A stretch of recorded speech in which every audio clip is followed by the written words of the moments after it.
Arhijereji, uvaženi gospodine predsjedniče, vaša ekscelencijo, ambasadore Ruske federacije i svi po redu i po činu, dragi gosti, braćo i sestre.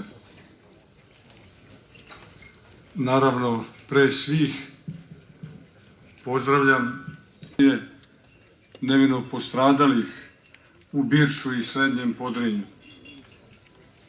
Kako se približava leto, kako se približava Vidovdan, vasceli naš pravoslavni rod svoje molitve, ali i misli svoje svakodnevne okreće prema svima koji su u borbi za krv časni i slobodu zlatnu položili svoje živote, ali i za sve one koji su nevini i goloruki ubijeni od strane ruke zločinaca.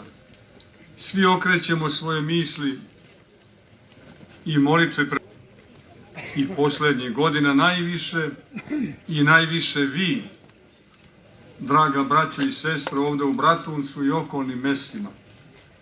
Zašto najviše molitava za postradalu nevinu decu, za majke, naše sestre, starce, nemoćne, se upućuju odavde, pitaće se mnogi. Zbog toga što stekao sam utisak prošle godine, kada sam bio takođe ovde zajedno sa vama, njihova nevina žrtva, njihovo strašno mučeničko stradanje, kao i vaš bol i suze, nisu se ogledali u svenarodnoj molitvi našeg naroda. Ili nisu se dovoljno ogledale. Premalo nas se sabiralo na ovom svetom mestu na kojem treba izuti obuću svoju, uputiti molitvu Gospodu. Ali evo, danas ovde su u molitvi sa nama i naša braća i sestre iz Šapca, iz naše Republike Srpske, iz naše Bosne mučeničke, ali ponosne. Ako Bog da, okupljaćemo se na ovom mestu i u buduće. Dolazim u Podrinje pravo sa Kosova i Metohije, braćo i sestre. Prenosim vam molitve iz Svete Gračanice, iz majke svih srpskih crkava Pećke patrijaršije, molitve Bratstva Dečanskog, naroda Kosovsko-Metohijskog. Oni su sa vama u molitvi, u bolu, kao što ste i vi sa njima. I vi to dobro znate i oni to dobro znaju. Jer jedan smo narod, bez obzira gde živimo, jedna smo crkva pravoslavna, Srpska pravoslavna crkva. Iste su nam i brige, kao što su nam iste i radosti. I neka Bog da da bude više radosti nego briga u danima koji nam dolaze. Bio sam ovde pre godinu dana, kada smo obeležili 30 godina od stradanja našeg naroda Srednjeg Podrinja i Birča. Od tada do danas u mojim molitvama su svi koji su na svome ognjištu mučenički stradali o Đurđevdanu, o Vidovdanu, o Petrovdanu, na Božić.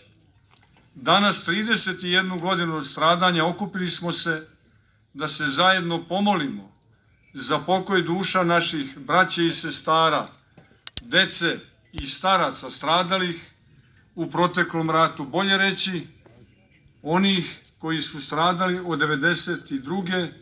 do 95. godine prošlog veka.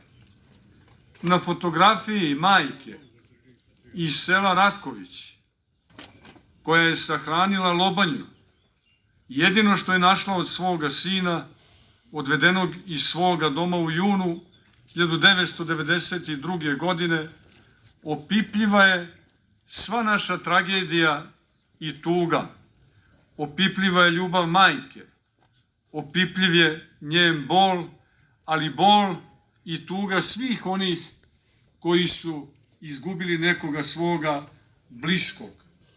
U njenoj ruci, kojom miluje lobanju svoga sina Živana, čini mi se, sastala se sva tuga Podrinja, koje nije stiglo da oplače i oželi rane iz Drugog svjetskog rata, kada su se te 1992. godine otvorile nove. Braćo i sestre, vi ste opstali na ovome krvlju vaših najmilijih natopljenom kraju. Tuga je velika, ali je velika i vaša rana. Veru ste nosili u srcu i u najtežim trenucima i kada ste izgubili svoje najmilije, ali i onda kada su se neki osmelili da mere bol i određuju koju majku, koliko boli gubitak deteta. Da kažu da to nije bol, da kažu da to nije tragedija, da kažu da to nije zločin, a bol majke je bol majke. I niko nema ekskluzivno pravo, elitno pravo, izuzetno pravo na bol. Bol je isti za svakog čoveka. Bol osjeća svaka majka, bez obzira kom narodu pripada i kako se Bogu moli. Bol nema ni naciju, ni veru. Bilo bi lekovito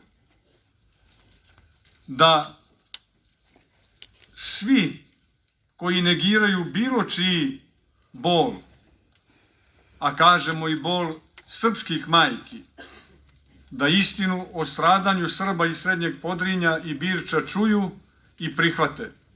Da su ovde na samom početku rata ubijeni ljudi koji imaju svoje ime: Živan, Zora, Milutin, Milovan, Vinka, Radosava, Borka, Slobodan. Dugačak je spisak, preko 3.500 muškaraca, žena, dece i staraca.